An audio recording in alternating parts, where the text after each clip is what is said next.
Federal investigators are searching for suspects in an internet fraud case that nearly anyone who's received a suspicious email will recognize. These 6 fugitives are thought to be in the U.S. 80 people in all, most of them from Nigeria, face charges after a 3-year investigation. At least 11 people total were arrested yesterday in Southern California. They're charged with money laundering, fraud, and identity theft. Prosecutors say millions of dollars were stolen from unsuspecting people online. Jamie Yuccas is tracking the investigation. Jamie, these scammers have become much more sophisticated in recent years. Who are the targets of this alleged scam?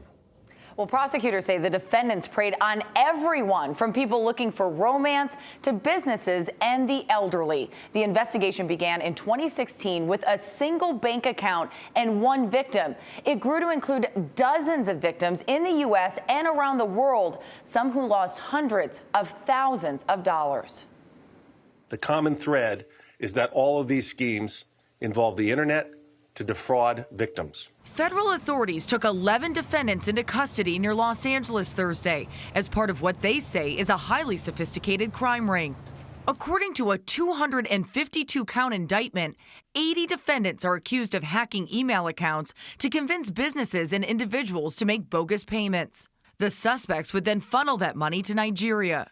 The money launderers routinely went as far as registering fictitious business names with LA County so they could open bank accounts in the fictitious business names. Prosecutors say the alleged thieves stole $6 million and tried to make off with another $40 million. The suspects also allegedly used online romance scams, similar to the one that Debbie Montgomery Johnson fell victim to in 2010. Hope now is this latest bust will send a strong message to criminals thinking of preying on innocent people. This case is part of our ongoing efforts to protect Americans from fraudulent schemes. If convicted, all the defendants could face decades in prison. In the days ahead, federal authorities will be working with their foreign counterparts in 9 countries to apprehend nearly 60 additional suspects, Tony. Defendants involved in what they describe as the largest online fraud scheme in the country that had worldwide implications. Victims in Colombia, China, the Caribbean, Germany, Japan, Mexico, the United Arab Emirates, and the United Kingdom. Based in Nigeria, the FBI says this crime ring also was able to hit 1,000 people who live in Los Angeles and bilk them out of $73 million.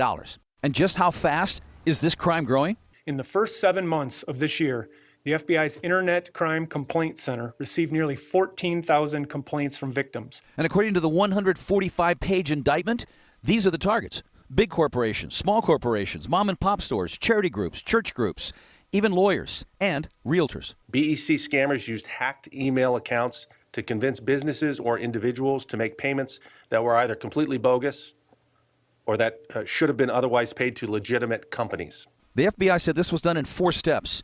The scammers would target the companies, then grooming. That's where they would send out an email or a phone call, usually to the finance department, and then they would start bombarding the financial department. Step 3, they would exchange information. Step 4, the money would be wired. And investigators say it is one of the most sophisticated operations they have ever seen using the internet.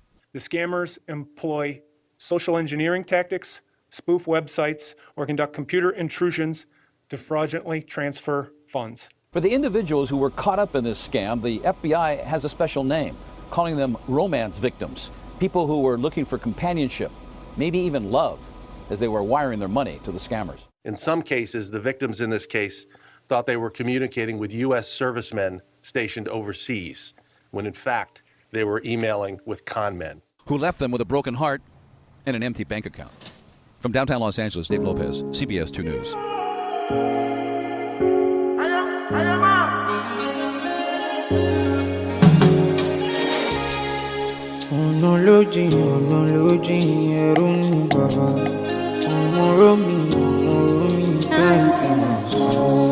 Fatabale tera mozuni simaso.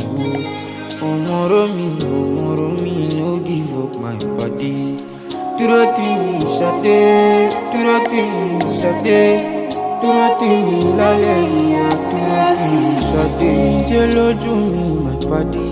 I go school in Paris. I know busy and sabi.